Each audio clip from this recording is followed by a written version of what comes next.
Fala aí, meus ninjas, Rodrigo trazendo pra vocês mais um review de Ninjago Dragon's Rising, dessa vez do segundo episódio da segunda temporada, Sonhos Destruídos. Então vamos lá, o episódio já se inicia no Reino das Nuvens, com o mestre lá dos Autores do Destino, né, os Suetônios, pedindo para que os autores, né, tenham ideias de como eles podem tornar o reino, o lar deles mais vívido, mais alegre, cheio de vida. Porém, as penas dos autores não estão funcionando, não estão conseguindo escrever nada.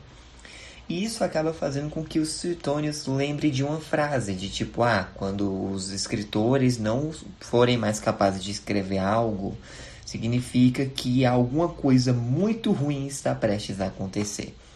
Nessa hora surge o clã Wolf e o Suetônio já pede para que busquem a Eufrásia, né? Enquanto isso, em Imperium, nós vemos que o Percival está terminando mais um discurso sobre as mudanças que ele imaginou para o reino, quando a Mestre do Vento, né, despenca do céu e ele corre para ajudá-la. Então, nós vemos, né, que a galera lá voltou para o monastério e o Lloyd conta, né, para a equipe sobre a visão que ele teve e o roubo da marreta. Então, em busca de respostas, né, o Lloyd vai junto com o Zane, o Eren e a Sora até Crossroads para conversar com o Fedulian, que é um merlopiano, dono do antiquário que foi roubado, né? O Eren até tenta mandar uma de cara sério e tal, mas é enganado pelo Fedulian, né? A Sora até comenta, né, que ele é, de certa forma, ingênuo e confia demais nas pessoas, mas, tipo, pessoas mentem, né? E aí, beleza. Basicamente, a Sora promete, né, que vão pegar o ladrão e tal, se eles souberem mais sobre o item que foi roubado. Mas o Fedulian, ele diz que não sabe nada, se recusa a aceitar ajuda. E aí os ninjas notam, né, que a atitude dele é meio estranha. E aí eles vão até o telhado, né, e ficam espiando, enquanto o Fedulian, ele liga para a associada dele, Hantru, uma Hypnobrai. E aí eles conversam, né, sobre o objeto que foi roubado, que os ninjas estavam por ali. E a Hantru, ela diz que vai organizar as coisas e sumir por um tempo. E aí que tá, a Sora, ela reconhece o local que a Hantru tá, porque tem um grafite atrás da Hypnobrai. E foi ela quem grafitou, né, isso. Então eles vão até esse beco e a abordam. E aí a Hantru, ela não tem nenhuma opção, né, ela abre o jogo sobre a marreta. E ela é um objeto, né, que vem de uma lenda sobre o Gongo da Destruição. E isso é mais relacionado ao reino de Wildness e tal. E basicamente, se uma pessoa estiver usando uma máscara de lobo e aí alguém bater no gongo com a marreta, o som que acabar ressonando do gongo vai afetar a pessoa que está com a máscara de lobo e vai despedaçar a bondade da pessoa, tornando-a mais forte e, tipo, desbloqueando qualquer desbloqueando qualquer perigo, entre aspas, né?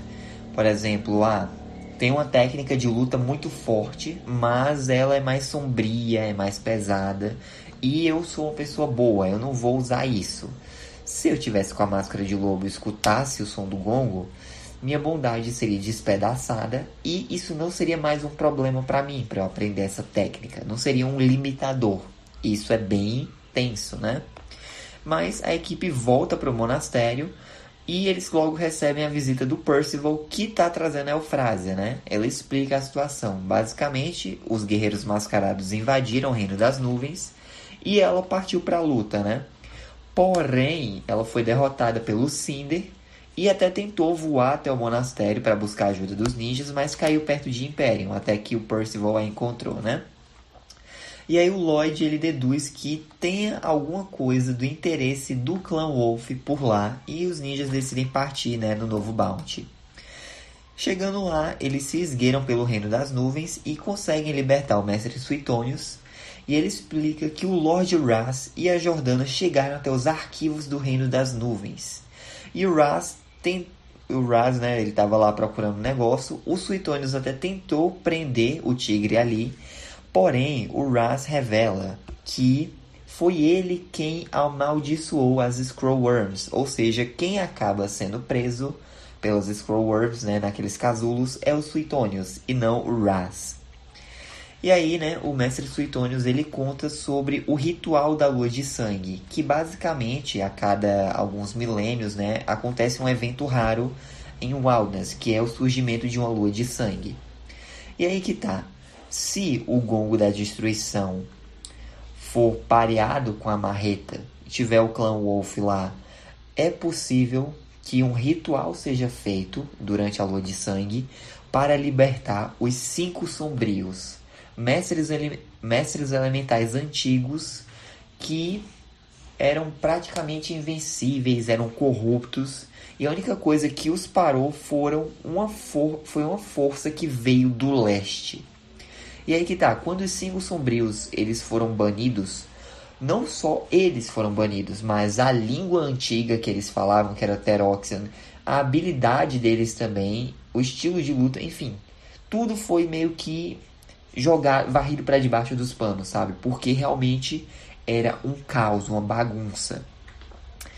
E aí, basicamente, né, toda a cultura, os ensinamentos foram banidos. Mas o Raz está tentando, né, trazê-los de volta por algum motivo. E isso vai ser muito ruim. Os ninjas decidem que vão tentar lidar com descrição, né, para pegar o Raz de surpresa. Só que eles são avistados pelo clã Wolf e pedem, né, para Eufrásia e para os Suetônios se esconderem conforme a luta se inicia com os mascarados. Os ninjas até estão tendo uma boa vantagem. Só que o Raz ele começa a bater a marreta no gongo e ativa o poder deles. Ou seja, as máscaras são afetadas. A bondade dos guerreiros do clã Wolf se despedaça e aí eles ficam mais fortes. Eles vão e conseguem lutar de páreo a páreo com os ninjas, né? E para piorar, o Cinder se junta à luta. E aí, né, o Kai ele até consegue lutar de igual para igual com o Cinder, até sendo superior mesmo. Só que aí o Raz, né, tem uma carta na manga. O Cinder também colocou a máscara de lobo e na hora que o Raz bate no gongo, a máscara se funde com a armadura do Cinder de forma temporária e ele começa a ser influenciado pelo gongo. E aí que tá, ele performa uma técnica poderosa e proibida do Spinjitzu, uma versão corrompida e bem mais poderosa do que o Spinjitzu comum. Uma técnica chamada Shatter Spin, ou então Giro Destruidor, né? O Cinder ele luta de forma bem brutal e feroz contra a equipe e ele consegue quebrar a perna da Wildfire. E aí, né, sem opções, a equipe precisa recuar. O Lloyd ele quer ficar para lutar, mas a Nia diz que não, eles não estão em condições.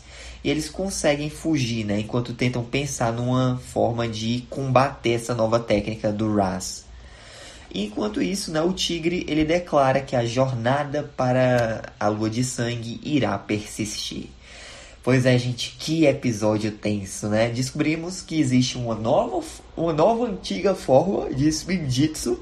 Obviamente o Mestre Wu não preparou a equipe para isso. Porque, bom, não existia, né, a ideia de Shatter Spin na época, mas a explicação plausível no universo de Ninjago é bem simples. O Mestre Wu ele só adicionou mais uma coisa na lista de coisas que não vamos contar para os ninjas. Não contou do Morrow, não contou dos irmãos lá, o Crux Chronix, não contou dos sinais que o Overlord ia voltar, não contou sobre a fusão e não contou sobre os 5 sombrios e o Shatter Spin. Tá de parabéns, hein?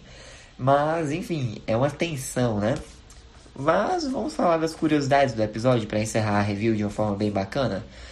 O título desse episódio em inglês, Shattered Dreams, pode ser uma referência à música de mesmo nome do cantor John Hates Jazz, lançada em 1988. É bem bacana, depois vocês dão uma escutada. E quanto à continuidade, né? O Kai ele menciona a batalha dele contra o Ash durante o Torneio dos Elementos na temporada 4 da série original. A forma como a Hantro usa algumas borboletas para atacar os ninjas é uma referência a Lego Ninjago, o filme, quando o Lord Garmadon fez o mesmo com o Mestre Wu. É revelado, né, que o Raz quem amaldiçoou os Scrollworms, e esse mistério foi apresentado lá no episódio 5 da primeira temporada de Dragon's Rising. Porém, nós ainda não sabemos o motivo para o Raz ter feito isso, não foi revelado. Como a Sora comentou no episódio, ela que engrafitou a parede lá daquele beco em Crossroads, E o desenho tem um formato do rosto de um gato, embora os ninjas não reconheçam isso, né? E isso até faz sentido porque corresponde com a estética da personagem, mais felina, né? Inclusive, na época dos teasers de Dragon's Rising, da primeira temporada, a galera tava teorizando que seria uma descendente da Akita ou seria alguma fórmula. E não, a Sora é de Imperium mesmo. Ela só gosta de gatos. O fato dos ninjas terem que recuar, né, depois de serem brevemente derrotados pelo Cinder, é bem similar ao que eles tiveram que fazer quando Morrow possuiu Lloyd lá no primeiro episódio da 5ª temporada da série original. E curiosamente, em ambas as ocasiões, um dos ninjas relutou em fugir, né? Antes foi o Kai querendo salvar o Lloyd, né? Porque ele prometeu que ia cuidar dele. Aqui não, aqui foi o Lloyd, porque ninjas nunca desistem. Mas os ninjas recuaram do mesmo jeito. E a Wildfire não é a primeira ninja a sofrer um machucado na perna. O primeiro foi o Lloyd, lá na série original, no episódio 12 da 2ª temporada. E o segundo foi o Jay, no episódio 5 da 4ª temporada. Porém, em ambas as ocasiões, a perna que foi machucada foi a perna direita. A Wildfire, em específico, foi a perna esquerda dela que sofreu a fratura, né? Mas é isso, essa foi a review, espero que tenham gostado. Deixa um like, se inscreva no canal, te assina para não perder nenhum de novo. Fica Deus no coração, Jesus te ama, um forte abraço, até a próxima aí. Ninjas nunca desistem, falou! I'm gonna do this on my own. No point in blaming you, you did not know. Oh.